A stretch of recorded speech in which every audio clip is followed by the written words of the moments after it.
Oramos. Padre, te damos gracias por esta bendición de estar en tu casa. Señor, te tributamos a ti honor y gloria. Padre, habla nuestro corazón. Sabemos que siempre habrá palabra para nuestra vida. Tu palabra es bendición, tu palabra es fortaleza, pero tu Espíritu, Señor, engrandece esa palabra en nosotros. La fe nos da la oportunidad de conocerte y de recibir y de aplicar cada promesa que tú tienes para nosotros. Este día celebramos aquel acontecimiento, tu entrada triunfal. Empezaba un momento especial para el ser humano.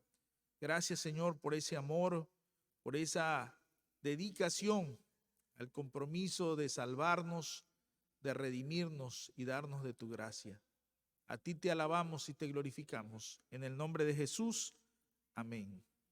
Pueden ocupar sus lugares listos para la palabra de Dios.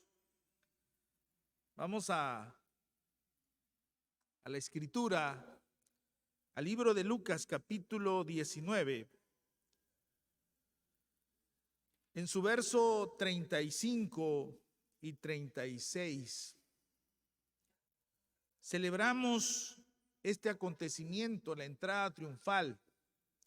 Tan importante es que los 4 evangelios mencionan este momento.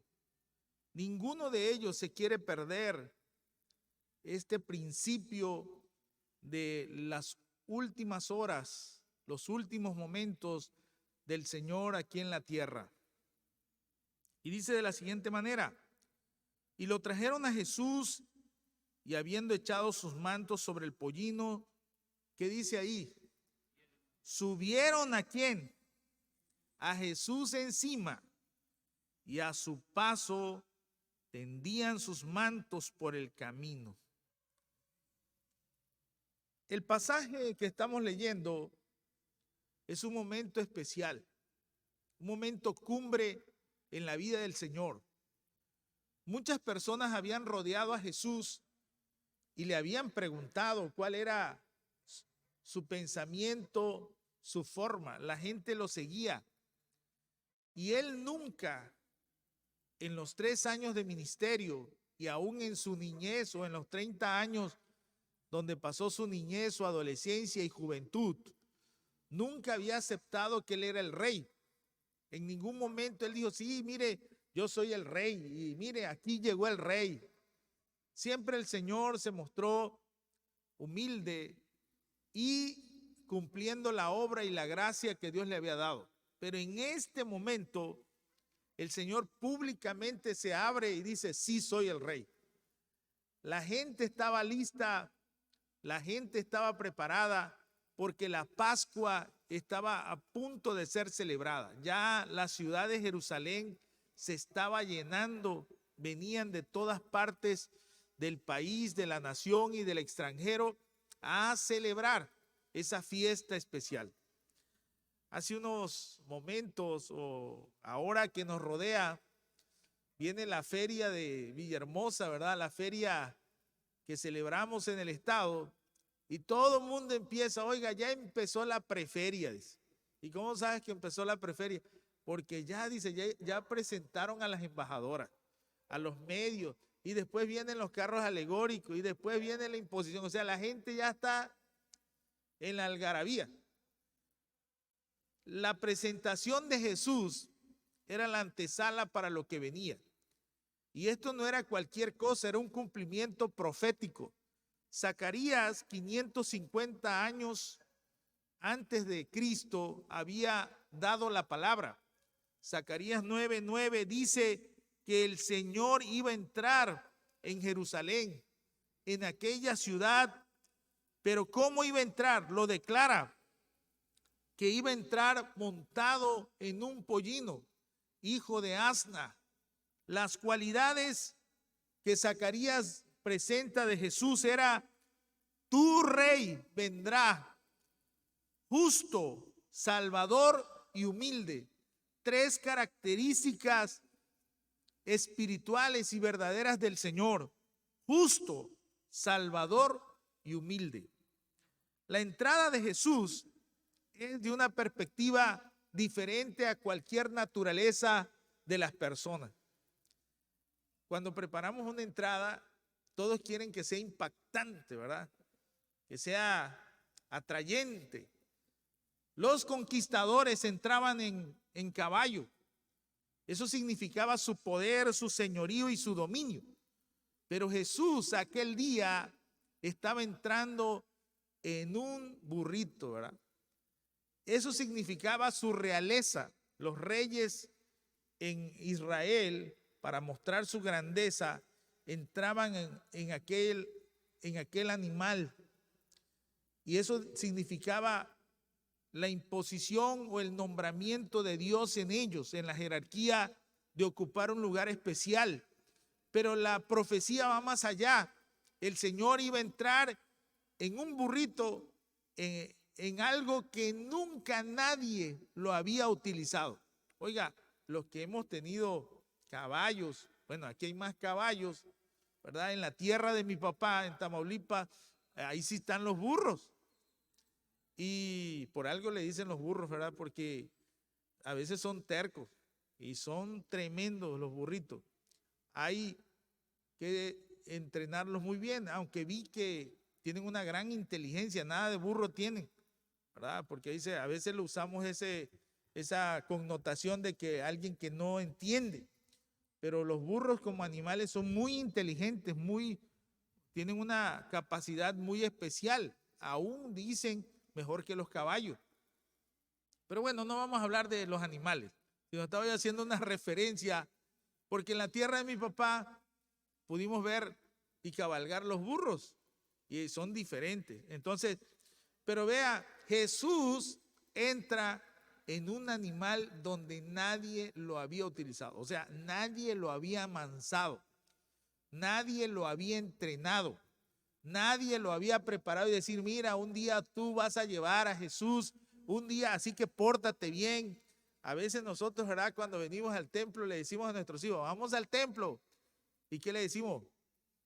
Pórtate bien. O cuando va usted a una casa, ¿verdad? Mira, compórtate, haz esto. O sea, le damos instrucciones. No, aquel burrito no recibió instrucciones, ¿verdad? Ni le dijeron, oiga, tal día, el domingo, a tal hora. No va a haber cambio de horario, no te preocupes. No, el burrito estaba como burrito, su proceso natural, pero Dios tenía un propósito y un plan. Fíjese que el Señor cumple esa profecía, sabía el momento y la hora. Jerusalén estaba lleno, Jerusalén estaba lista para presenciar y ser parte de esa entrada triunfal. El lema es ese, ¿verdad? La entrada triunfal, así se conoce en la Semana Santa. Fue algarabía, fue gozo, fue fiesta, pero quiero pensar en esto. ¿Cómo podemos reconocer al Señor en nuestra vida? La entrada triunfal nos habla de la humildad de Cristo, de su propósito como Rey de paz, de su reino espiritual en nuestra vida, más que un reino militar, más que un político y más que un conquistador. Jesús era alguien que venía con un propósito de Dios a la tierra. ¿Cuál es la perspectiva del Señor en tu vida? ¿Cómo percibió Jerusalén la entrada de Cristo aquel día? Los momentos de Dios se van a cumplir. Escuche bien, los tiempos de Dios están marcados y se van a cumplir. Nadie lo va a detener. Dios espera que su pueblo y su gente responda al tiempo de Dios, que seamos sabios. Una de las cosas que Jesús menciona y también se relata en este momento es que cuando ve Jerusalén llora. En el verso 41 dice, lloró cuando vio Jerusalén, porque estaba viendo que venían tiempos de angustia y que no había conocido el día de su paz. Oiga, qué tremendo. No había conocido el tiempo de su paz. Vendrán días complicados. ¿Cuántos están aquí? ¿Cuántos conocen el día de su paz? ¿Cuántos saben que pueden venir días complicados? ¿Cuántos saben que vendrán días terribles en tu vida?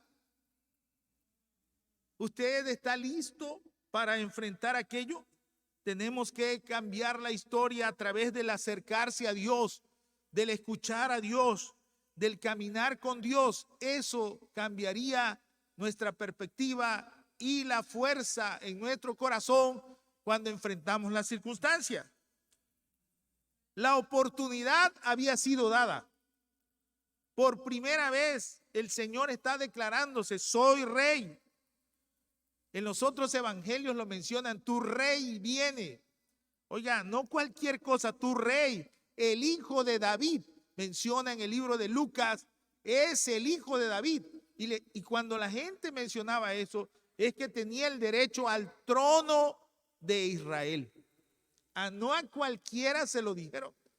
Reconocieron que Jesús venía del linaje de David y tenía el derecho directo de ser nombrado rey de Israel. Pero Jesús tenía un propósito. Su primera venida era un propósito espiritual.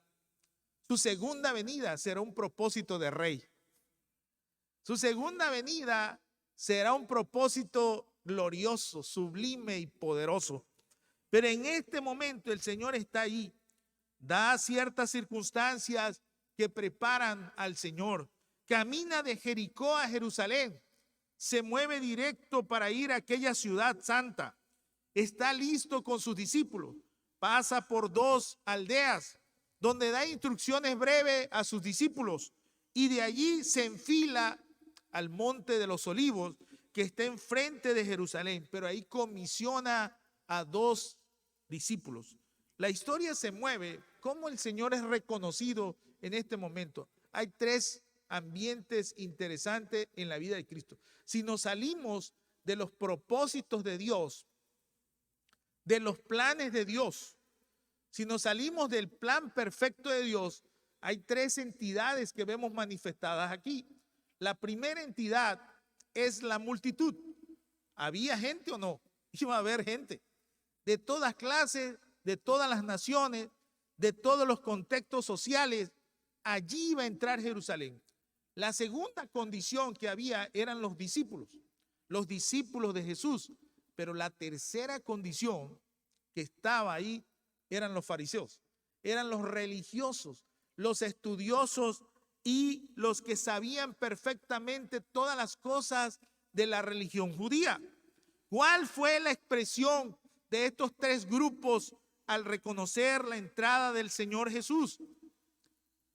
El conflicto que hay no es que tú cantes, que tú hagas o que tú participes. El conflicto espiritual está si Jesús es tu rey, si Jesús es tu Señor. Ese es el conflicto. ¿Cómo es Jesús para ti? Hermano, Jesús es mi Salvador. Si usted tiene a Jesús como Salvador, tiene parte del Evangelio, porque Jesús tiene que ser su Señor. La parte completa del Evangelio es: Él es mi Salvador, pero Él es mi Señor.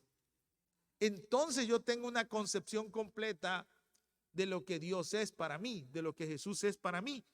¿Cuál fue la expresión de los fariseos? Al final de los versículos que vamos a mencionar, en el verso 39 la expresión de los fariseos fue: repréndelos, cállalos, diles que no alaben. Oiga, usa tu autoridad para cancelar la alabanza, para cancelar la adoración. ¿Cuántos de ustedes les molesta que alaben al Señor? ¿Cuántos les molestan, se sienten incómodos si aplauden? ¿Cuántos les molestan o cuántos ya no lo necesitan? No, yo estoy bien, me siento bien. Tenemos que tener cuidado, porque mire, los fariseos dijeron que se callen, porque la declaración de la multitud era abierta. reprende a tus discípulos, usa tu autoridad, Señor. ¿Cuántos usan la autoridad del Señor en su vida para frenar la adoración a Jesús? Se puede hacer, porque mire, le estaban pidiendo eso al Señor. Refrena. El Señor hizo caso de ello. Si al Señor no le gustara esto, lo hubiera hecho. Y el Señor le dice, si ellos callan, las piedras clamarán. Esta frase, las piedras van a clamar, les estaba diciendo, si mi pueblo se calla, si mis discípulos se callan, la historia los va a arrasar. O sea, la historia va a venir contra ellos, la historia no la vas a poder detener. Los tiempos de angustia, de necesidad, van a venir sobre tu vida y entonces ahí sí vas a llorar. No dice, no vas a adorar, vas a llorar. Los momentos de angustia, las lágrimas salen solas, ¿o no? En los momentos de angustia, el dolor se expresa solo. ¿Qué me interesa que me vean? Ahora que estuvimos en el hospital con mi suegra, en muchos momentos la familia lloraba, oraba, se quebraba ante la situación. Y usted volteaba a ver y no veía personas que lloraban, gritaban, se lamentaban. Cuando los familiares fallecieron, ¿qué hace la gente? Es un cuadro desgarrador cuando hay situaciones que no pueden solventar, necesidades que hay, decisiones que hay que tomar. La gente está en un cuadro ahí de gran necesidad y en medio de eso, no importando quién esté, hacen cosas que no te esperarías que hicieran. Que muchos dirán, lo tengo que hacer en privado. Voy a llorar en privado. Ahí lloras a pecho abierto delante de toda la gente. O sea, el día de tu necesidad vas a gritar. El día de tu necesidad vas a pedir que alguien te ayude. El día de tu necesidad te vas a acordar que Jesús es Rey y que Jesús es Señor. Pero el Señor le dice, por eso no los callo. Por eso no les voy a silenciar. Por eso el Señor les permite a sus discípulos participar. La multitud fue impactada por la actitud de sus discípulos. El Señor le da orden a 2 discípulos. En el verso 29, vayan, y aparece 3 veces, aparece la palabra discípulo. ¿Cuántos son discípulos de Jesús? Sus seguidores en toda condición. Jesús fue exaltado porque los seguidores de Jesús, sus discípulos, obedecieron a lo que el Señor les dio. Escuche bien. La exaltación de Cristo y el reconocimiento de Él como Señor y como Rey tiene que ver mucho con la participación de sus discípulos. No tiene que ver nada con la participación de las multitudes, aunque sí aparecen, pero los que prepararon todas las cosas fueron sus discípulos. La profecía estaba escrita, la historia se iba a registrar por la voluntad y la mano de Dios, pero Dios siempre espera que sus discípulos reaccionen. Ese día no se podría haber llevado si 2 discípulos no obedecen al Señor. ¿Cuántos son como esos 2 discípulos? El Señor le dice, vayan a la aldea más cercana y tomen el pollino. Y si alguien les pregunta algo, ¿qué le van a decir? No den tanta explicación. Fíjense, la explicación y la encomienda que el Señor le da a sus discípulos es corta. Si tú quieres ser discípulo de Jesús, si tú quieres ver entronizado a Jesús, si tú lo quieres ver como Rey, Dios no te tiene que dar tanta explicación. Lo que tú tienes que hacer es obedecerle. A veces nosotros esperamos una visión, que el Señor me convenza a las 3 caídas sin límite de tiempo hasta que el Señor gane. Hermano, tú no necesitas eso. Tú lo que necesitas es obedecer al Señor tranquilamente. ¿Cuántos están aquí? Porque cuando el Señor los manda, fíjense, imagínense que el Señor le dice, ve, vayan por ese animalito, tráiganlo. ¿Y qué le dijo el Señor? Pues, ¿cómo le vamos a hacer? ¿Con qué dinero? ¿Cómo lo pedimos? ¿Qué vamos a hacer? El Señor le dice, vayan. Y si alguien les pregunta, Si alguien les pregunta, ¿por qué lo desatáis? Eso está en el verso 33. Los que fueron enviados allí cumplieron la encomienda, pero lo que el Señor le dijo, si alguien les pregunta, ¿por qué hacen esto? Pónganse a explicarle toda una historia. Pónganse a explicarle toda una retórica. No. El verso 34 dice, porque el Señor, ¿qué? ¿Cuántas cosas necesita el Señor? Me necesita a mí, te necesita a ti, necesita tu vida, necesita tus talentos. Mire, si el Señor usó hasta un burrito, ¿acaso no me va a usar a mí? Si hasta un burrito fue usado, ¿por qué no me puede usar a mí? Si un burrito hizo falta en los planes de Dios, porque el Señor, dice, la profecía era clara. Un hijo de asna será utilizado para entrar al Señor, para glorificar al Señor. ¿Usted más que un burro o menos que un burrito? ¿Verdad? Ese animalito, ahí estaba. Dice que la costumbre judía era que cuando se acercaba la Pascua, ellos esperan al Mesías, ¿verdad? Entonces, según la costumbre, era que los padres de familia, las familias que honraban a Dios, que querían estar en el plan de Dios, que esperaban el cumplimiento de las promesas de Dios, que la palabra que Dios había dicho se iba a cumplir. ¿Y sabe lo que hacían? Preparaban el burrito y lo dejaban afuera de su casa, pues, ahí. Por si Jesús o el Mesías apareciera, usar el burrito. ¿Cuántos tienen los burritos preparados en su casa? ¿Cuántos tienen su corazón listo para que el Señor úsame a mí? Bendíceme a mí, ayúdame a mí. ¿Cuántos alaban al Señor?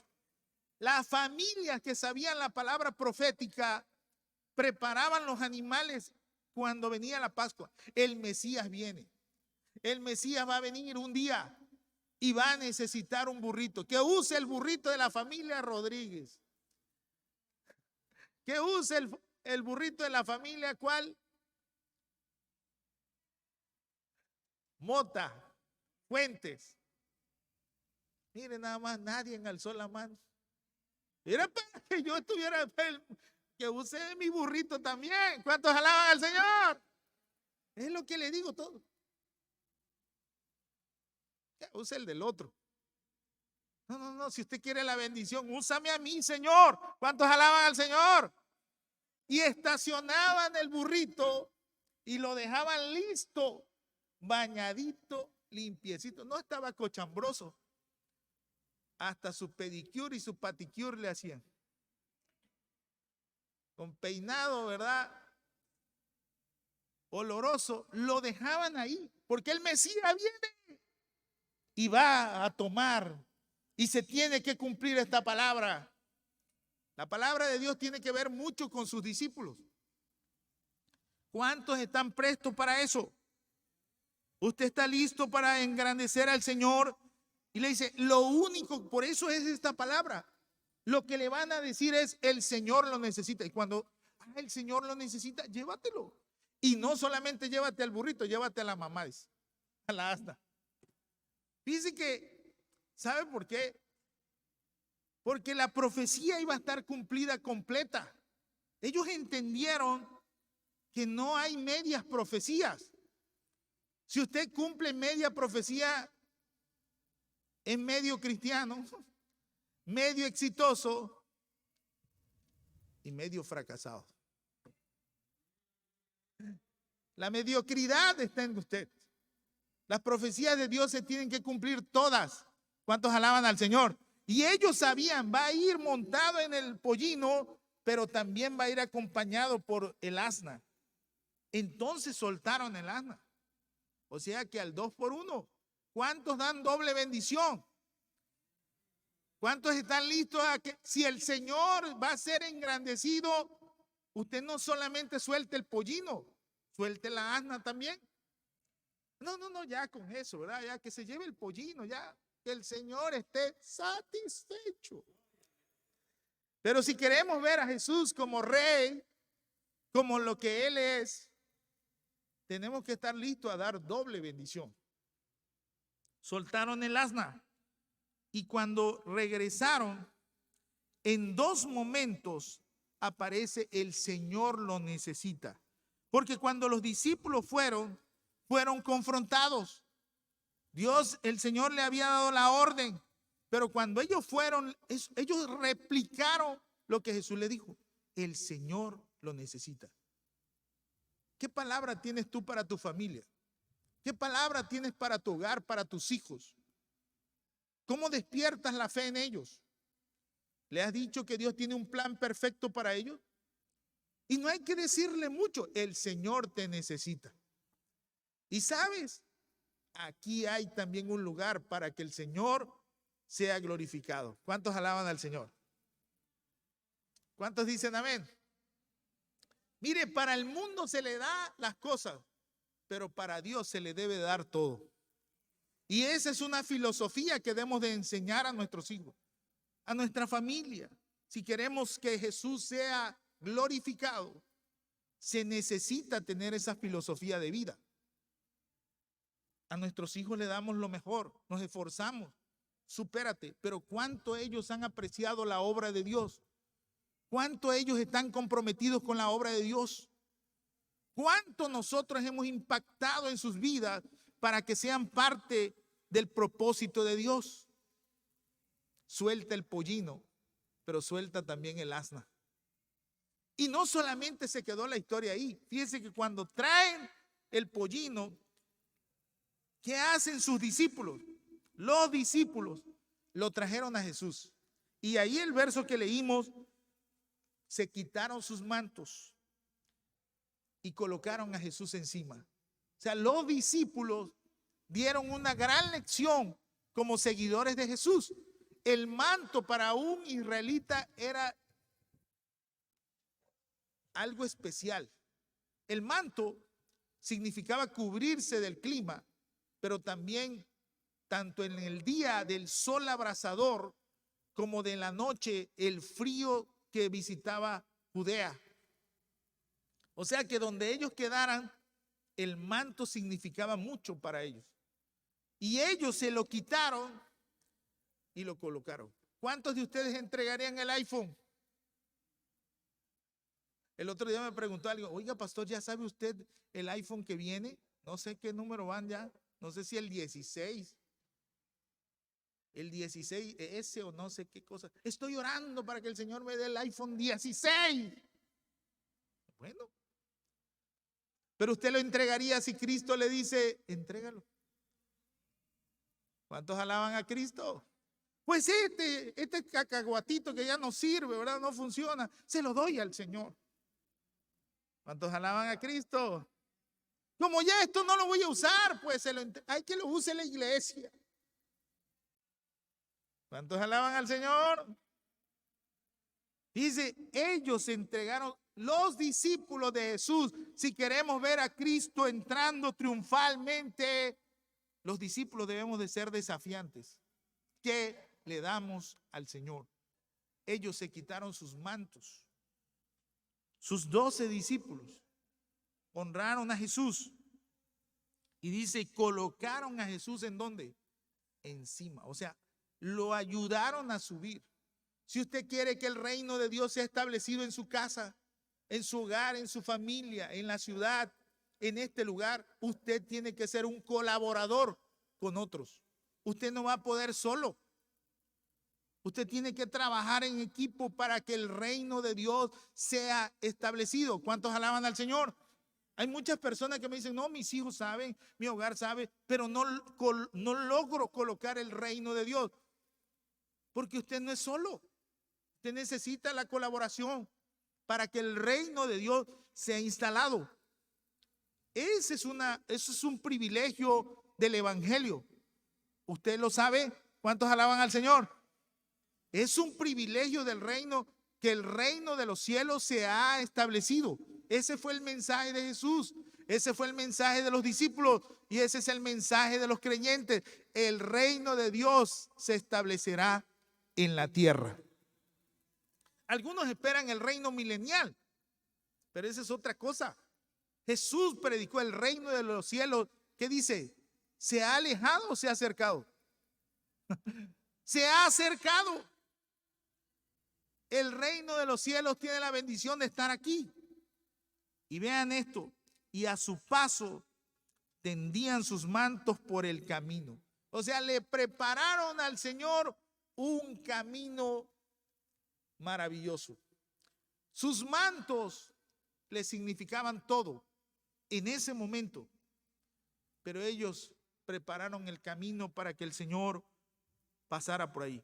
¿Qué pasó con la multitud? Impactaron a la multitud.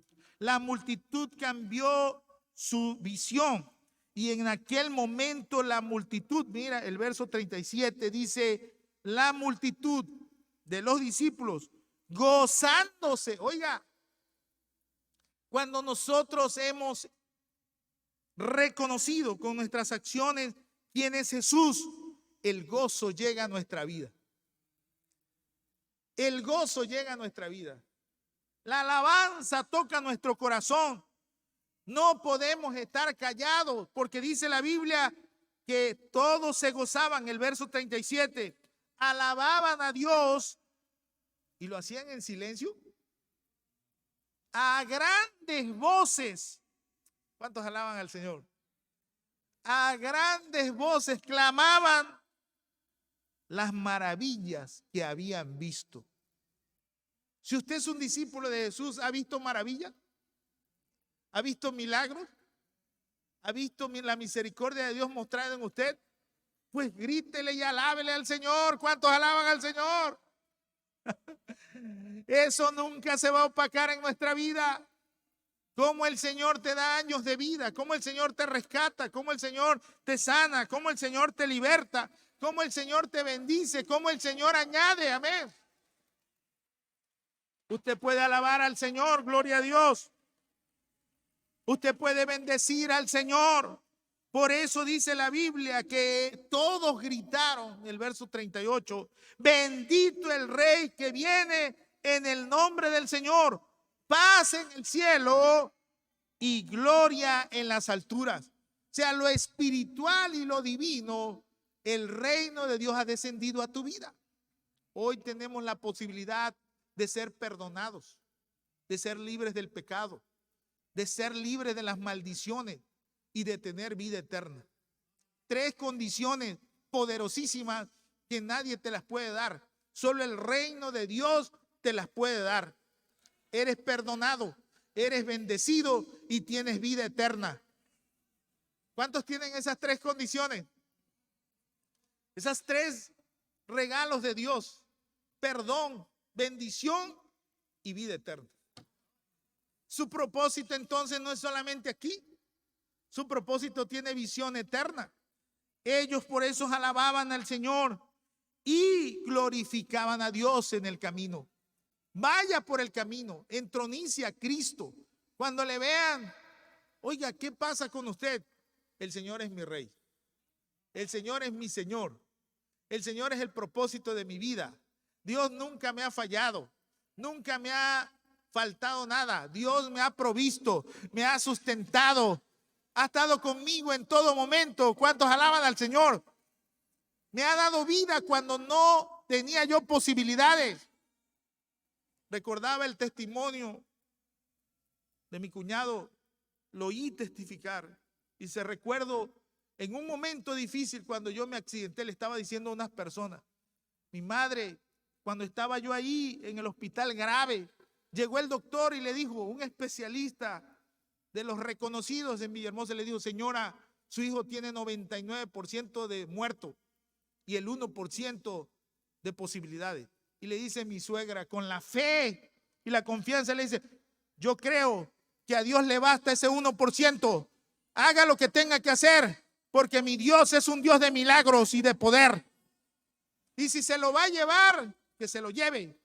Pero si no se lo va a llevar, lo va a sanar y lo va a levantar. Y un día va a conocer a Cristo, porque él tiene que entregar su vida a Cristo. Pero con ese 1% al Señor le basta.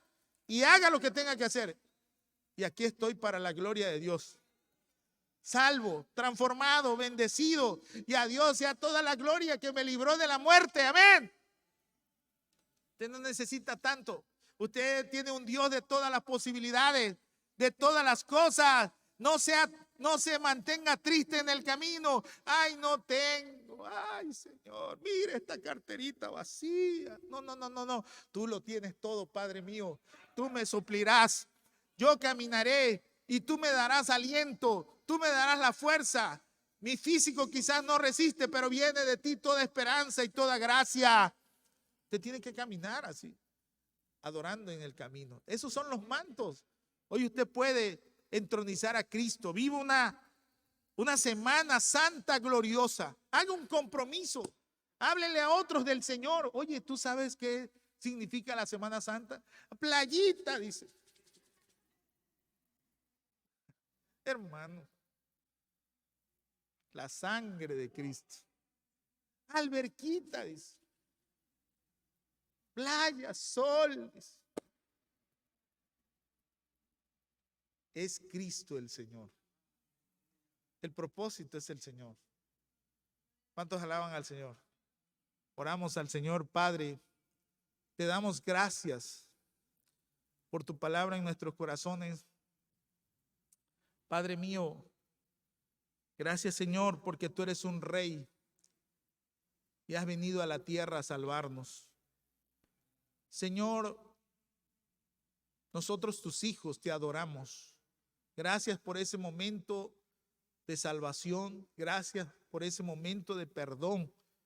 Gracias por ese momento de comunión constante que nos das en todo el camino. Te adoramos. Gracias, Señor, porque como discípulos tuyos, seguidores tuyos, podemos reconocer lo que tú eres, que has venido del cielo a la tierra para enseñarnos el camino y bendecir nuestra vida. Padre, cada uno de los que han escuchado tu palabra, nos han acompañado en este pasaje, que abran su corazón, Señor, y que te reconozcan como Salvador, pero como Señor. Sé bienvenido a nuestra vida, Señor. Sé bienvenido a nuestra vida. Te recibimos como nuestro Salvador y como nuestro Señor. Tú serás el propósito de nuestra vida. Llénanos de tu Espíritu Santo. Danos de tu poder y de tu gracia para que podamos vivir los próximos años caminando gozosos, alabando al Señor, porque vemos tus maravillas. Tu reino desciende del cielo a la tierra y es manifestado en nuestras vidas, en nuestros hogares y en nuestra familia. Ese reino trae salvación, ese reino trae bendición y ese reino trae vida eterna. Te adoramos a ti, Señor. Gracias por ello. Visita a cada familia, en cada hogar. Si hay alguien enfermo, tócalo, Señor. Dale sanidad, dale liberación y dale de salvación y de tu gracia. Te adoramos. En el nombre de Jesús, amén. Levante su mano.